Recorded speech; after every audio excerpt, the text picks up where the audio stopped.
Hello, Keller Williams Charleston. Hope you're having an awesome day. Just wanted to reach out to you regarding terminating due diligence. This is a little bit of a reminder one, yet it also helps for some clarity on the best ways to logistically release, terminate the contract during due diligence. So let's jump into the forms as always, because they're the ones going to be helping us the most, and see what they tell us. So the proper form to be using for terminating due diligence is this form here, Notice of Termination. Remember, this is a unilateral notice, meaning the buyer sends it to the seller within the time frame of due diligence. There does not need to be any signatures on there. It is simply a notice of termination. It is sent over. Included in that notice of termination is going to be the termination fee in order to properly terminate due diligence. If you do not also deliver the fee, then that will not terminate due diligence. So keep that in mind. It is not simply sending this notice. Now, one thing that can happen, and again, I say can, and I want to reiterate the fact that it can. It does not have to happen. It is an option, yet it sometimes can be cleaner. A lot of times we have buyers that are out of the area. We haven't arranged the way to transport to give them the termination fee, so we need another option. Another option you can use on this, again, option, would be to use the release of contract, which is Form 518.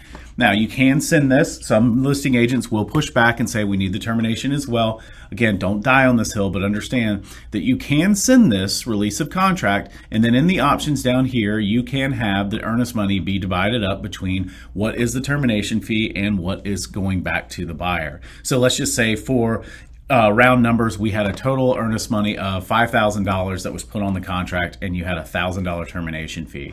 What you could do is send this release. You could have $4,000 going to the seller, $4,000 going to the buyer, $1,000 going to the seller, and then have everyone sign off on this. If you do that prior to due diligence termination, then you are released. You don't need a notice of termination. You don't need anything. This Form 518 is a full release of the contract.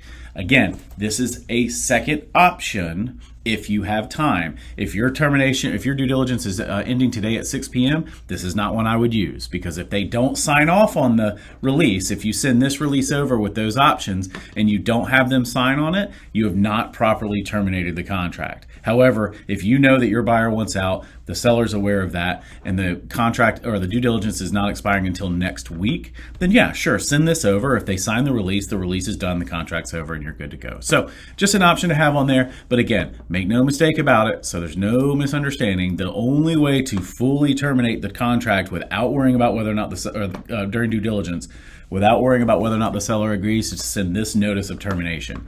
Option B, using 518, is if you have time, and then it helps with the logistics of the termination fee. That money goes to the buyer and the seller. The escrow agent is the one who takes care of sending those checks. So just a brief update for you, another option for you on the termination of due diligence. If you have any questions, don't hesitate to reach out. Have a great day. Take care.